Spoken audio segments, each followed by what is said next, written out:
Hi hello good evening everyone. మనం ఈరోజు మ్యాథమెటిక్స్లో ఒక ఇంపార్టెంట్ కాన్సెప్ట్ అయినటువంటి కోణాల రకాల గురించి డిస్కస్ చేద్దాం. కోణాల రకాలు ఇంగ్లీష్ మనం ఏమంటామంటే టైప్స్ ఆఫ్ యాంగిల్స్ అంటాం. ఏమంటాం? టైప్స్ ఆఫ్ యాంగిల్స్ అంటాం. మనకు ఒకటే చార్ట్లో మనం కంప్లీట్గా ఈ కోణాల రకాల గురించి డిస్కస్ చేద్దాం. చూసుకున్నట్టయితే ఇక్కడ సున్నాని ఏమంటాం? శూన్యకోణం అంటే సున్నాని ఏమంటాం? శూన్యకోణం, జీరో యాంగిల్ అంటారు. అలాగే మనకు 90ని ఏమంటామంటే లంబకోణం అంటాం, రైట్ యాంగిల్. 180ని ఏమంటామంటే సరళకోణం లేదా స్ట్రైట్ యాంగిల్ అంటాం, రైట్ యాంగిల్, స్ట్రైట్ యాంగిల్. అదేవిధంగా 360ని ఏమంటామంటే పరిపూర్ణ లేదా సంపూర్ణ కోణం అంటాం, ఇంగ్లీష్లో కంప్లీట్ యాంగిల్ అంటాం.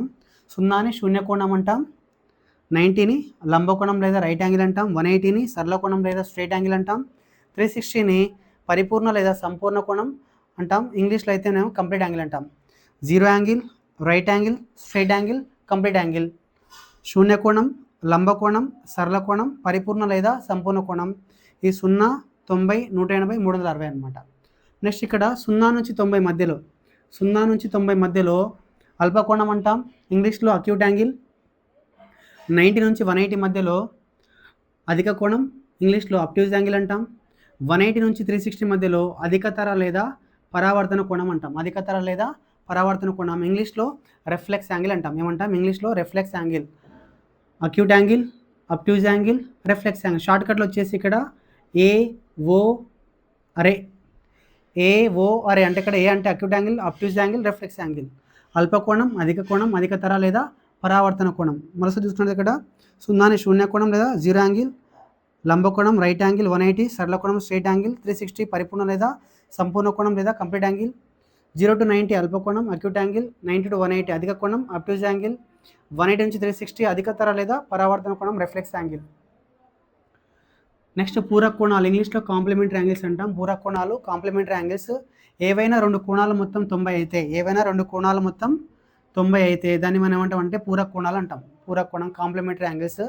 ఏవైనా రెండు కోణాల మొత్తం 180 అవుతే దాన్ని సంపూరక కోణం లేదా కాంప్లిమెంటరీ యాంగిల్స్ అంటాం. ఏవైనా రెండు కోణాలు మొత్తం 180 అవుతే వాటి రెండింటిని యాంగిల్ ఏమంటాం అంటే మనం ఇక్కడ సంపూరక కోణం అంటాం అనమాట. సపోజ్ 120 అయితే దానికి సంబంధించిన సంపూర్ణ కోణం ఏదంటే ఇక్కడ 60 అనమాట. ఇక్కడ పూరక కోణం 45 అవుతే ఇంకోటి 45. అంటే రెండు కోణాలు మొత్తం 90 అవుతే పూరక కోణాలు, ఏవైనా రెండు కోణాలు మొత్తం 180 అవుతాయి అవి సంపూరక కోణాలు. ఇవి మనకు ఓవరాల్గా మన కోణాల రకాలు. మనసు చూసుకున్నట్లయితే శూన్యకోణం, లంబకోణం, సరళకోణం, పరిపూర్ణ కోణం. అంటే 0 అంటే శూన్యకోణం, 90 అంటే లంబకోణం, 180 అంటే సరళకోణం, తర్వాత 360 అంటే పరిపూర్ణ కోణం. Zero angle, right angle, straight angle, complete angle. 0 నుంచి 90 మధ్యలో అల్పకోణం, 90 నుంచి 180 మధ్యలో అధిక కోణం, 180 నుంచి 360 మధ్యలో అధికతర లేదా పరావర్తన కోణం, acute angle, obtuse angle, reflex angle. AO అరే. ఇక్కడ ఏవైనా రెండు కోణాలు మొత్తం 90 అవుతే పూరక కోణాలు అంటాం, దాని ఇంగ్లీష్లో కాంప్లిమెంటరీ యాంగిల్స్ అంటాం. ఏవైనా రెండు కోణాలు మొత్తం 180 అవుతే వాటిని మనం సంపూరక కోణం లేదా ఇంగ్లీష్లో సప్లిమెంటరీ యాంగిల్స్ అంటాం. ఇవి మనకు ఓవరాల్గా కోణాల రకాలు అనమాట. Thank you all.